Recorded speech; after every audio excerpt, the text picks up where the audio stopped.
Nesse momento, a gente percebe que, hã, o fato da Lei Magnitsky estar sendo aplicada levantou uma série de dúvidas sobre questões relacionadas a Banco do Brasil, Itaú e Bradesco. Os bancos não gostaram nem um pouquinho da possibilidade deles ficarem excluídos do sistema financeiro mundial. E esse aqui é o grande problema que a gente tem hoje, pessoal, tá. De uma hora para outra, os Estados Unidos olhar assim e falar: "Olha, os bancos estão colaborando com um sancionado, vamos apertar um botão aqui e com isso exclui o Banco do Brasil do sistema financeiro mundial". Se isso acontece, isso seria realmente bastante prejudicial para a economia do Brasil, sem dúvida alguma, seria bastante prejudicial para nosso dia a dia Um e colapso financeiro, seria um né. colapso financeiro. Honestamente falando, nós estamos flertando com essa possibilidade? Estamos, infelizmente estamos. Existe esse risco, eu acho pequeno, mas pode acontecer, e isso que o pessoal dos bancos não gostou muito. Sim, mas e como é que tá essa situação? Porque o Banco do Brasil me parece que tá meio a meio ali. Sim. Agora o Itaú já se posicionou falando: "Não, a gente vai obedecer as regras de fora", porque eles usam o SWIFT, né, e se não obedecer fica de fora, que é o mais utilizado no mundo. Sim.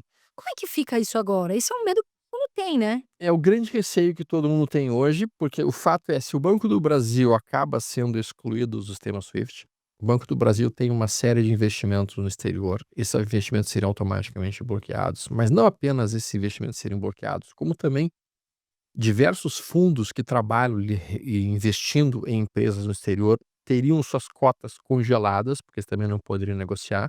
E aí você, cotista de um fundo que trabalha uma coisa no exterior, não poderia ver comprar e vender suas cotas, nem seu dinheiro. Isso seria realmente um caos financeiro muito grande. Esperemos que não cheguemos a esse ponto, obviamente. E é importante que a gente tenha isso bem em mente, tá? A Lei Magnitsky, ela não está relacionada ao Brasil, ela está relacionada aos Estados Unidos. Ou seja, as empresas americanas que não podem colaborar com os sancionados, mas que também podem parar de colaborar com empresas que colaboram com os sancionados. Então, o Banco do Brasil ou qualquer outra empresa que colabore com a pessoa que está sancionada pela lei, automaticamente pode ser, digamos assim, isolada das empresas americanas. Confuso, né. Confuso. As big techs aqui acabam são punidas, né, Exato. essa retaliação do Lula, porque na verdade vamos falar do Banco do Brasil, que muita gente já pergunta: "Vale a pena comprar agora?" E qual a sua opinião com todas essas consequências que a gente está vendo? Vamos tentar responder isso de uma maneira que as pessoas entendam bem. Quando o Banco do Brasil chegou ali na casa dos 19, dos 20, ele estava em um ponto realmente muito abaixo dos números e dos múltiplos que os fundamentos diriam como barato. Então ele estava literalmente sendo dado naquele ponto, do ponto de vista de fundamentos. Mas o risco que existe nele é justamente esse que a gente estava mencionando. Seria o risco de haver um escalonamento da tensão entre Brasil e Estados Unidos, seria o risco realmente do Banco do Brasil continuar atendendo a pessoa que está sancionada pela Lei Magnitsky e, com isso, as empresas americanas terem que cortar relacionamento com o Banco do Brasil. Se isso acontecesse, nós poderíamos sim ver um recuo bastante importante das ações do Banco do Brasil, até mesmo do lucro que o Banco do Brasil apresenta. Então, assim, comprar diretamente as ações do Banco do Brasil, eu entendo que é um momento tenso. Você tem que estar com bastante apetite ao risco. O que que eu acho que é mais inteligente ele fazer de fato? Ele poderia comprar opções de compra das ações do Banco do Brasil com um risco limitado ao dinheiro que ele está aportando naquelas opções. E aí, se Banco do Brasil não for sancionado, não entrar dentro da situação do imbróglio com a Lei Magnitsky, poderíamos ter uma boa movimentação de alta. E quando eu digo boa movimentação de alta, seríamos nós voltarmos para casa dos 26, 27, R$ 28, que é o preço médio Banco do Brasil nos últimos meses. Isso poderia ser um resultado percentualmente muito importante para quem estiver trabalhando com opções. Então eu acho que sim, eu acho que é uma possibilidade bem atraente de investimento hoje. Claro que tem o risco. Eu não acredito que Banco do Brasil venha eu não acredito que a gente vá chegar no ponto em que Banco do Brasil seja excluído do SWIFT. Assim esperamos, né. Posso ser surpreendido, porque viu muitas coisas surpreendentes nos Nesse últimos ano anos, né. nesse ano É. então. E se isso acontecesse, honestamente falando, seria uma coisa completamente bizarra e totalmente inesperada. Eu sempre digo que o Brasil é um país que flerta muito com o precipício, mas na hora de se jogar ele recua e não faz, né. Então a gente é o país que nunca vai dar muito errado, nem nunca vai dar muito certo, né, Fica ali no meio. fica ali no meio. Quando ele chega muito perto de dar errado, volta para o meio, quando ele chega muito perto de dar certo, volta para o meio, né. Então eu não acho que o Banco do Brasil vá ser, punido pelas questões com a pessoa sancionada. Mas novamente, eu acho, né. E por isso que eu não colocaria todo o meu dinheiro em Banco do Brasil nesse momento, mas eu colocaria um dinheiro de risco sim. Eu acho que é uma oportunidade para quem aceita esse tipo de volatilidade e risco na carteira. É importante a gente falar, porque o Banco do Brasil assim, muita gente tá perguntando, né: o "Que que eu faço? Fico neutro, compro?". Então aqui o Stormer tem a opinião dele. Agora antes da gente continuar, a gente vai falar muito sobre isso, sobre um monte de ações. Deixa eu constar, eu estou comprado, tá, só para avisar, eu estou comprado em Banco do Brasil, estou comprado em opções de compra do Banco do Brasil e o meu alvo é em torno de R$ 25. Todo mundo nesse momento falando de Bitcoin, a gente teve aí recorde histórico, né, nas últimas semanas, enfim. Qual o cenário para os próximos anos, né? Qual é a realidade do Bitcoin para 2025 e para os próximos anos, na sua visão? Muitas pessoas até afirmam que o Bitcoin foi criado com o objetivo de matar o dólar, né.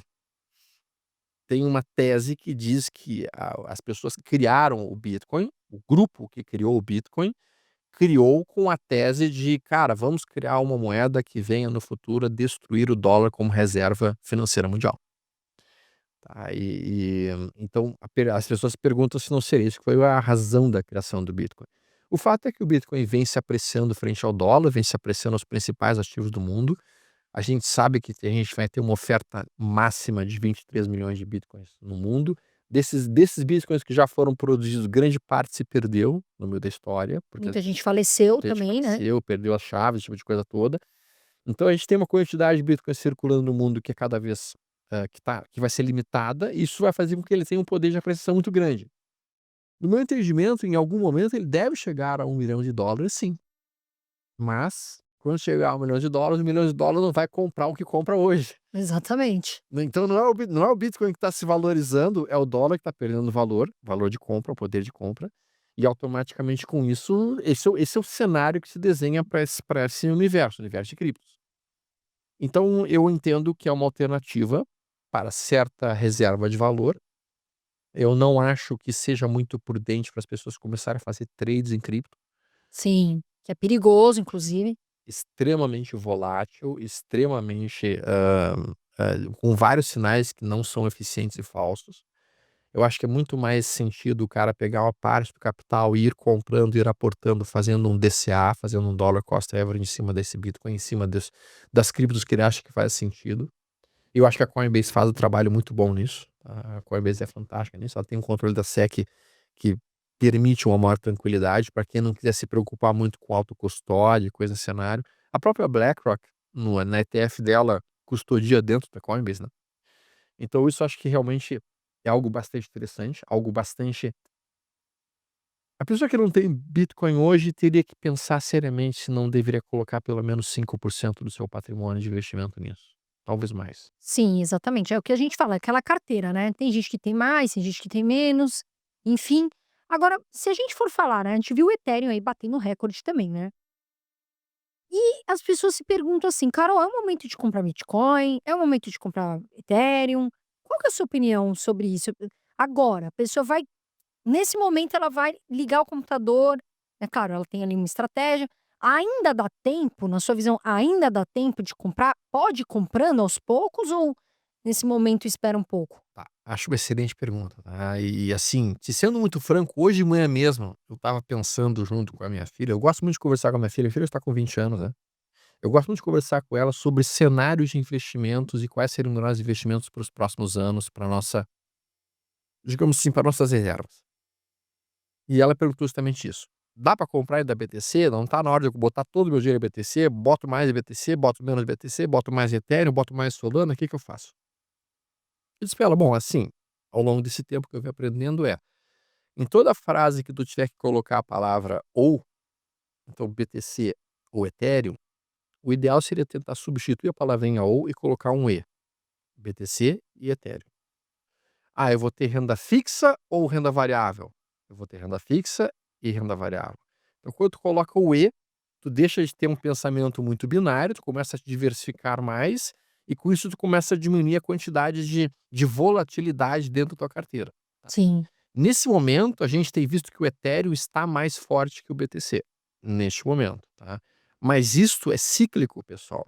Nós vamos ter meses em que o BTC vai estar mais forte, e vamos ter meses em que o Ethereum vai estar mais forte, e teremos meses em que a Solana vai estar mais forte. Então qual que é a minha política? A minha política é: eu vou comprando um pouquinho de cada uma delas. Eu compro um pouquinho do BTC, eu compro um pouquinho do Ethereum e compro um pouquinho de Solana.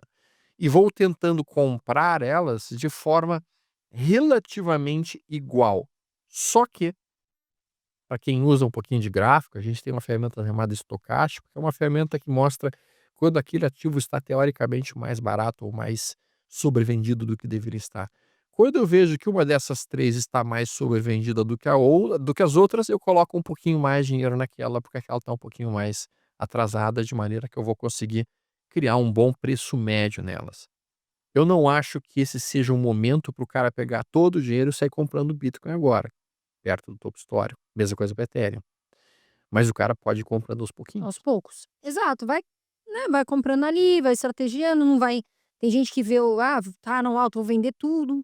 Calma, respira. Sim. Me perguntam muito isso: "Tá na hora de vender tudo?" Eu falo: "Não, segura na carteira, né, não faça isso".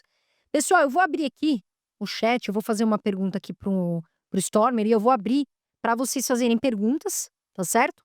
Eu vou selecionar algumas, então pode mandar aqui no chat, eu tô olhando, tô vendo aqui o que vocês estão falando, tá legal? E, hoje, quais criptos você está investindo, o Stormer? Então, vamos lá. Bom, primeiro, a BTC para mim é padrão, tá. Eu, na verdade, todos os trades que eu faço eventualmente em cripto são com o objetivo de tentar aumentar minha quantidade de BTC na carteira. Então eu sempre opero, digamos assim, trades contra o BTC, no sentido de quando eu vejo que o determinado ativo está dando um bom ponto de compra contra o BTC, eu vou lá e compro aquele ativo.